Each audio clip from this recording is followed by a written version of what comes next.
Hello everyone, welcome back. So today we'll be looking at Key Concept 3.2.1, continuing with our study of the American Revolution.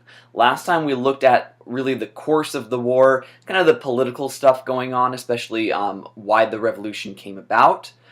This time we're thinking more about the ideas behind the revolution. So we didn't talk much about that last time. In many ways, the American Revolution wasn't just a revolutionary war or a changing from monarchy to a republic. It was a shift in how people thought about government and what government means, and that's really one of the largest significances of our revolution as one of the first in a series of revolutions. So today we're going to look at what those ideas were, how they were affecting American society, and then also their effect on other places around the world. So kind of like what the legacy of the American Revolution was outside of our own borders.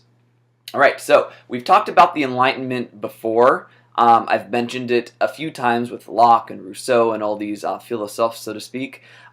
What we're looking at now is a little bit more in depth, so some of this is review, some of it might be new.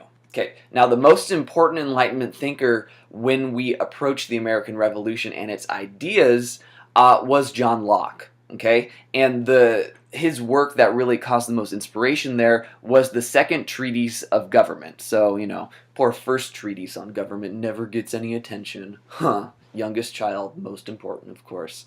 Anyway, so things he mentions in here and writes about that really inspire people in Europe and in America as well.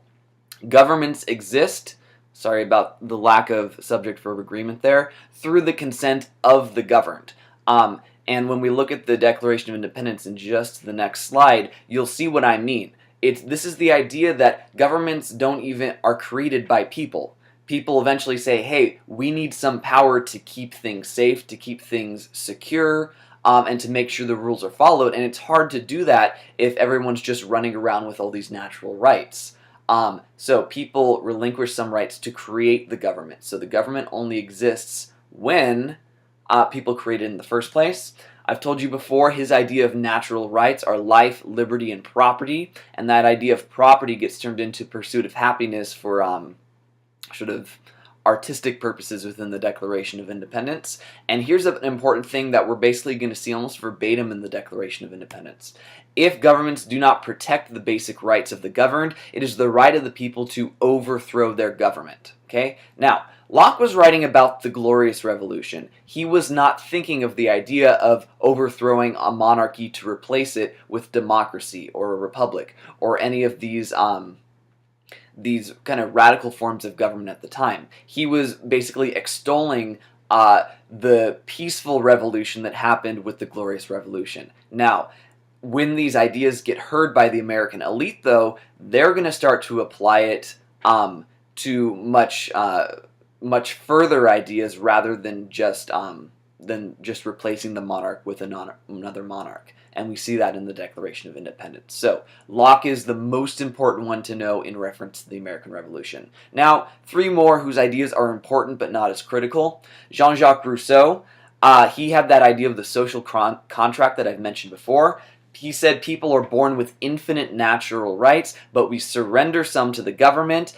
in order to prevent chaos from taking over in society. So, we can do whatever we want, but we say that doesn't work because people kill each other, people hurt each other. Let's create a government that makes laws and makes rules and enforces those rules to protect the people from themselves. Now, he did say that if the government abuses that responsibility, they must be held accountable, but governments exist in order to protect the people create them in the first place. Very brief one here.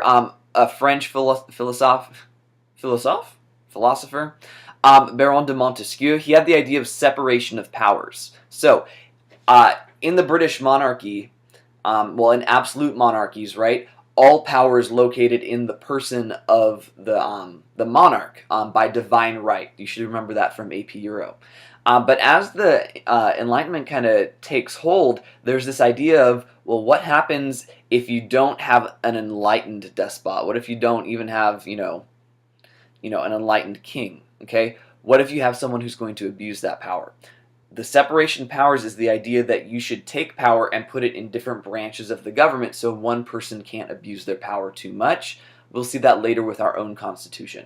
Now, another one is Voltaire, famous as sort of a satirist, so humorist, famous as a philosopher, and famous as kind of being a dissident. So he was always pushing the system. What he really stressed was the freedoms of religion and speech, the separation of church and state. That's going to play a role when we get to our own Bill of Rights. So you can see how, as we go down, these ideas are less influential but still play a role. Okay, now all these ideas align to how the colonists were viewing their own self-rule, how they didn't need a government around that wasn't doing what they wanted, and as the British got more involved, they're starting to have this feeling that their basic rights were being violated, and that if their government wasn't serving them, then what did Locke say? They have the right to overthrow that government, and that's going to eventually lead to independence. Okay. Moving forward to the next one. Okay, so I've told you before how we haven't really talked about the Declaration of Independence because it is completely dedicated in one slide. Here's that slide. Now we're going to look at both these majorly important documents in class because they're that critical, but here's some information on them. One term to know is republicanism. Okay. Now today, of course, in modern society, we have the Republican Party and the Democratic Party. Okay. And really, those are Republican and Democrat with a capital D and a capital R to represent parties, political groups, and alliances. Now, republicanism is not like being a Republican. It's having a government where people choose their representatives and leaders to run the government on their behalf. So consent of the governed, but the people themselves don't have as much power. They give that power to people they choose to do so. Another term for republicanism is representative democracy. Okay? Now, this policy had already been in place for some time because of colonial assemblies. Remember, people, well, land-holding white men were voting in their leaders in their assemblies to vote on their behalf, and those assemblies were then used to in turn rally the people to oppose British control. All right, now two important documents. Now, up to this point, all the way through the beginning of the Revolutionary War during 1775, I want you to remember that the goal was restoring salutary neglect, going back to the old system that worked well for both sides. And that's all the way into the war to the kind of like the end of 1775. But something really important happens in January 1776, and that is the publication of Common Sense, a pamphlet by Thomas Paine. Thomas Paine was an English immigrant over to the Americas. He's kind of a weird guy. He was very much attracted to radical movements. In fact, he'll move over to France during the French Revolution to participate in that one as well. But what he does is he writes Common Sense, this pamphlet, basically as propaganda to shift the blame from Parliament to George III. So, a lot of times people had said, oh, no taxation without representation. We don't like virtual representation. This is Parliament's fault for not for passing all these taxes that are violating what we view as our rights. Thomas Paine says, well, that doesn't work very well for propaganda, so he writes this this pamphlet. It's really not too long. Where do I have it? Here it is. Okay. So, right here, same picture that's on your screen, you can see it's not very long, it's a quick read, it's quick to publish, which meant that it was spread all throughout the colonies. But what he says is kind of, well, he doesn't say this, but he means it, is that it's a lot more useful to make one scapegoat instead of an institution. Okay, so what he urges within this pamphlet is independence. He says the time for compromise is past. It's clear they're calling us rebellious. We have sort of the history and the know-how to have our own government. We need to be independent. He uses rhetoric and propaganda to convince the public of the goals that the elite already had. So the idea of independence came from the elite, but remember, we're at this time period where you only have about 20% really supporting the patriot cause, 20% supporting the loyalist cause, and 60% that's neutral. Common Sense is the turning point. It's the point at which this is read enough through the print culture that existed at the time where people start to say, you know what, this is right. I'm going to support the patriot side instead. Enough people shift from being neutral to support it, and that puts into motion the drafting of the Declaration of Independence in July 1776. So notice about a 5-month gap between these two things when when the war had already been going on for over a year without much change in the ideas. So what does Thomas Jefferson do in the Declaration of Independence? He uses the ideas from the Enlightenment, so that last slide, and from common sense. So from the Enlightenment, he talks about natural rights, so life, liberty, and the pursuit of happiness instead of property. He talks about popular sovereignty, this idea from Locke of the consent of the governed, that when that government is not serving the people's needs, he says it is their right and their duty to overthrow that government. He takes an extra step there and says, we're not just using our rights. If you don't overthrow a government that is abusing you, you are in fact a part of the problem. Okay? What he takes from common sense are ad hominem attacks and grievances against the king. So blaming specifically the king, not Parliament. In fact, when we look at the Declaration in class, I'm going to give you a list of all the complaints, and the way it says it is, he did this, he did that, he's done this, he's done that. It blames specifically the king, saying, he's the one at the top, why hasn't he done anything to fix what Parliament's been doing or what his policies have been? Now, remember, the war had begun before independence, and independence was not the goal until the last few months before the Declaration. Basically, that time between common sense and the Declaration, public opinion was shifting and the war was progressing enough in order for there to be a big enough push for independence. Something that would actually, if you're looking for more details about this in the process, years ago HBO made the series John Adams, and I think it's the second or third episode is called Independence, and it looks at kind of the dynamics of dealing with 13 colonies trying to rally together when they had some slightly different goals. Some people still really didn't want independence and didn't want war, and that prevented them from moving forward as a group. Eventually they do move forward, and we become an independent country, but we still have the rest of the war to fight, and it takes 5 more years to do so. Okay, so independence is there, but it has not quite been won yet. All right, next up, we're basically looking at the issue of slavery and kind of who lost out in the revolution, okay? Because while we did win the war, our revolution was successful, it didn't necessarily always live up to the ideas that were expressed in the Declaration of Independence. Okay, so let's talk about slavery first. So, the Patriot leaders actually used the language of slavery to compare their condition of being abused by the king to the condition of slavery upon African Americans at the time.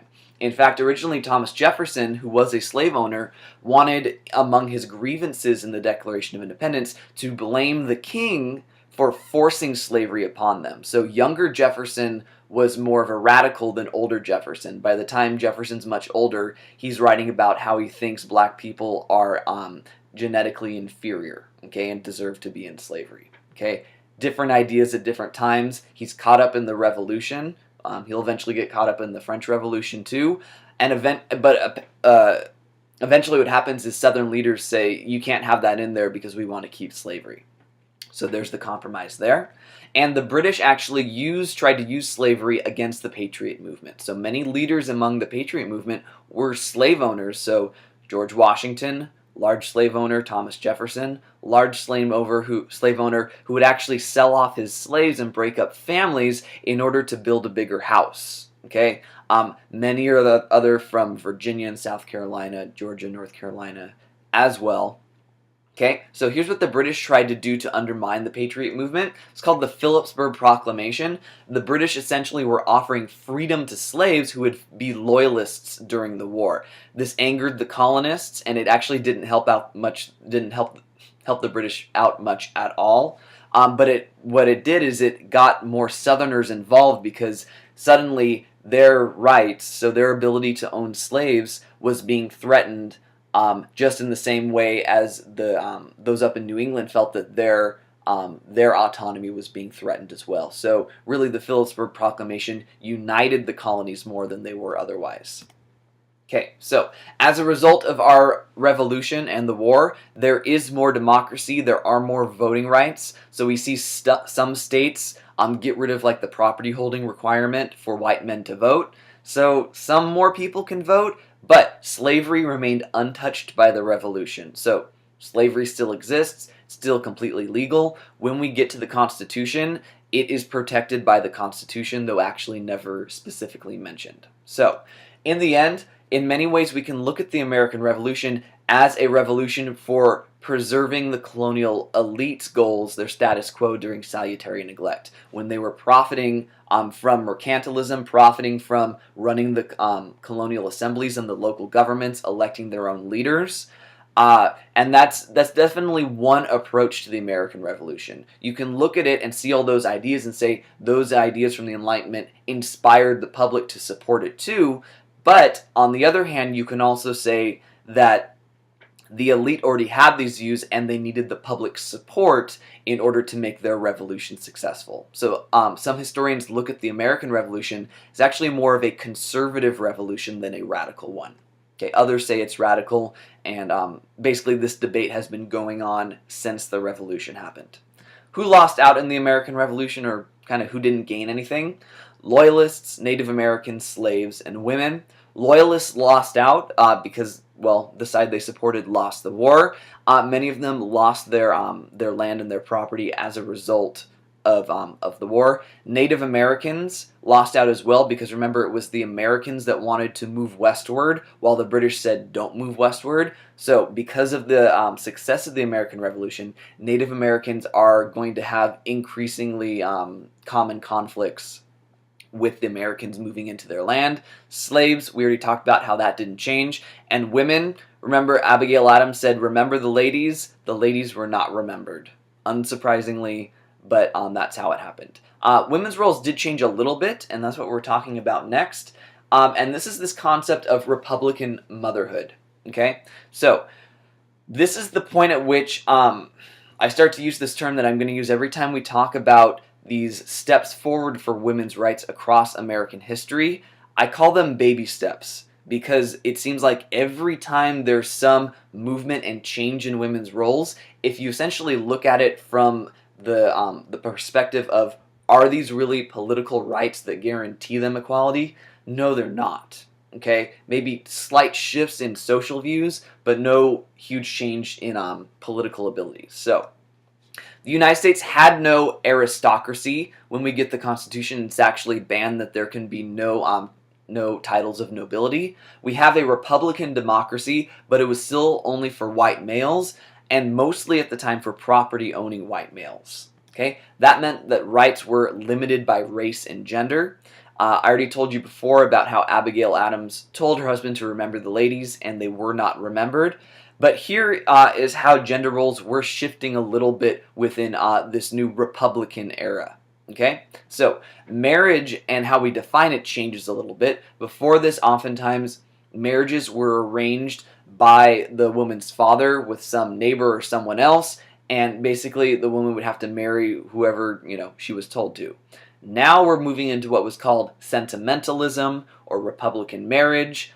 There's other terms for this as well, but what it meant is that women were increasingly able to marry based on love rather than whoever their father told them to marry.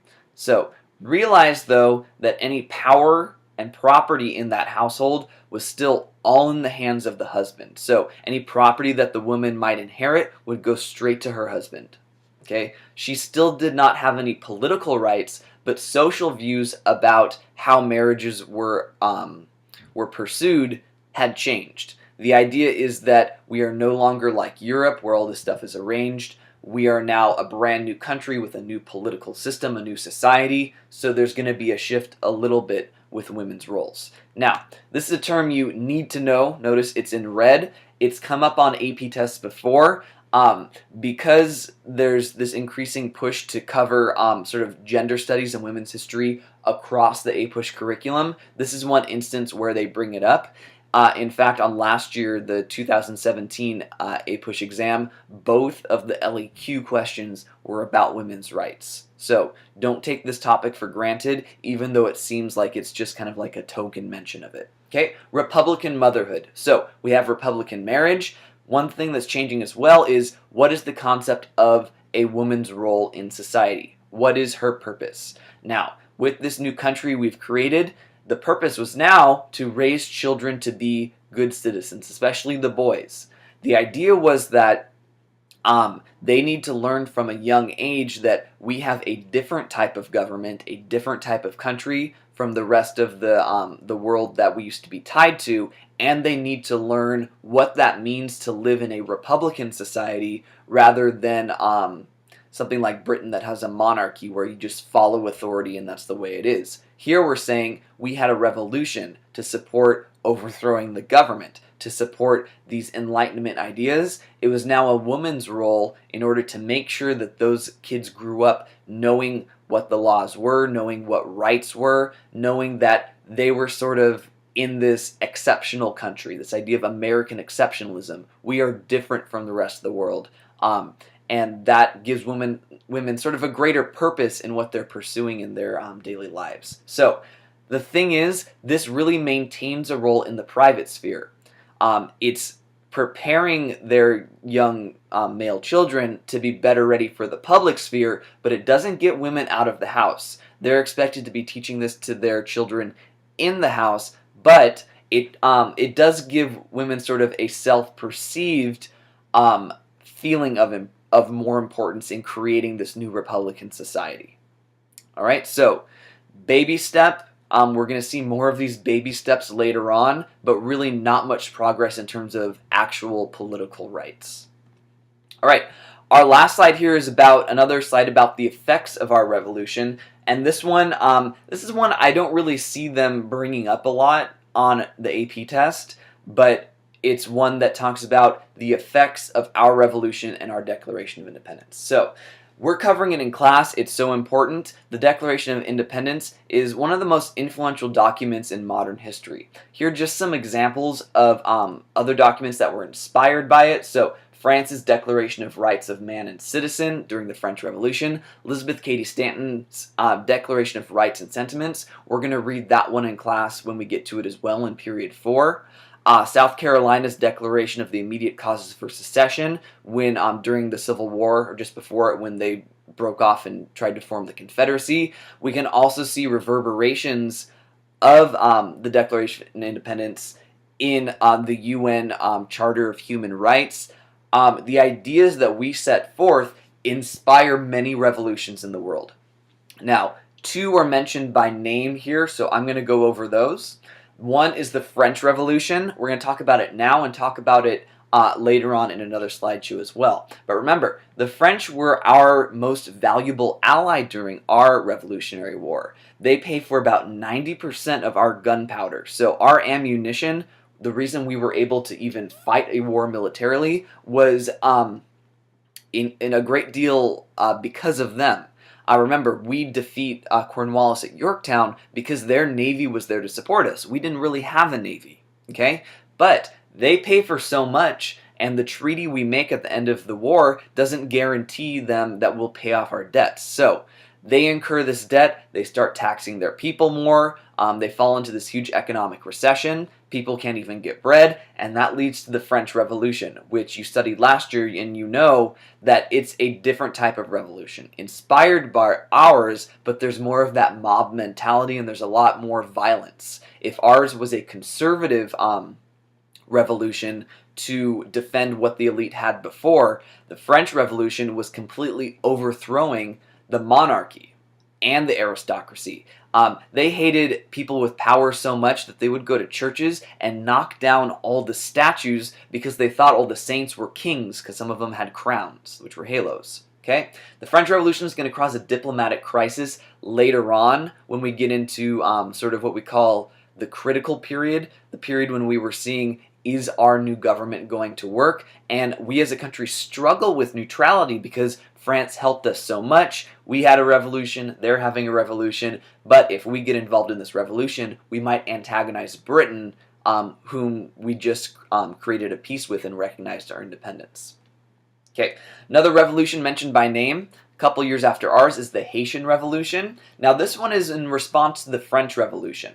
What happened is during the First French Republic, they basically freed all their colonies. They said, we support this idea of popular sovereignty, the people ruling, so that means our colonies, we don't want you anymore. You should be your own countries. And in Haiti, part of the island of Hispaniola down in the Caribbean was previously based on this plantation sugar economy where there were many more slaves than there were any sort of property owners or white people down there. So among some of the former slaves there, they have their own revolution in which they overthrow the plantation society and create the first black republic ever. It's run by former slaves. Two of the major leaders are Toussaint Louverture and Jean-Jacques Dessalines.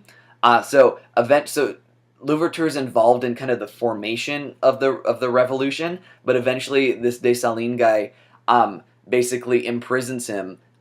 Later on during Napoleon, he comes in looking to reassert power, and it's essentially Napoleon's kind of leadership and coup that ends the French Revolution, at which point he also claims all those former colonies that the French Republic got rid of before. So once Napoleon comes to power, he sends in the French Navy, crushes the Haitian Revolution, reestablishes French control, and imprisons all of the black leaders from the Haitian Revolution. Toussaint Louverture he dies in prison at a very old age in France. Okay, so why do we need to know about the Haitian Revolution? Because it scared American slave owners in the same way that the American Revolution made them wary as well. They thought it would inspire rebellions among their slaves, so of course, as always, they made stricter laws to limit the access to information about this revolution by former slaves in Haiti, just as they tried to limit information about the American Revolution on their own territory with them. So the U.S. took no direct stance on this revolution, partially because there were so many slave owners involved in the early government that if it was public that they supported it, that would seem that they were also opposed to slavery. We're going to see with the Constitution in a later slideshow that this early government did not want to touch the issue of slavery because they already knew it was going to be a problem later on. Okay, brief information, very brief, about what it means by Latin American revolutions. This is a whole nother branch of study that we don't have time for and they're not going to ask you about on the AAP test. Just know that during the 19th century, there are many revolutions all throughout Latin America and South America. Simone Bolivar was one of these leaders, especially in South America, for establishing independent republics. We can see Mexico is going to have their own revolution in, I think, the 1820s. They're eventually going to get rid of slavery. We're going to revisit sort of Mexico's history when we get into Manifest Destiny. But for now, you just need to know that the ideas of our revolution had an effect on Latin America as well. All right, thank you so much for watching. There are your next steps. Terms, quiz, geography, more videos after this. So keep on watching. Thanks for joining me, and I'll see you later.